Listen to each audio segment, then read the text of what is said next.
यानंतर दक्षिणेच्या चित्रपटाचं दृश्य जसं समोर उभं राहावं, पुण्यातील कामगार पुतळा येथील वसाहतीचा प्रश्न, मेट्रोचा प्रश्न असेल, हैदराबादला एका मुलीला पळवून नेलेला प्रश्न असेल, अनेक प्रश्न, इंदिरानगर अप्पर येथील घटना आणि महाराष्ट्रातल्या विविध ठिकाणी घटनांना न्याय देऊन त्या ठिकाणी चित्रपटातल्या नायकाप्रमाणे खरा क्रांतीवीर फकीराचं काम करणाऱ्या मनोज अप्पा क्षीरसागर, वीर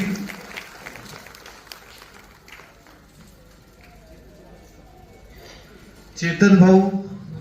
सरोदे यांच्या हस्ते त्यांचा सन्मान होत आहे.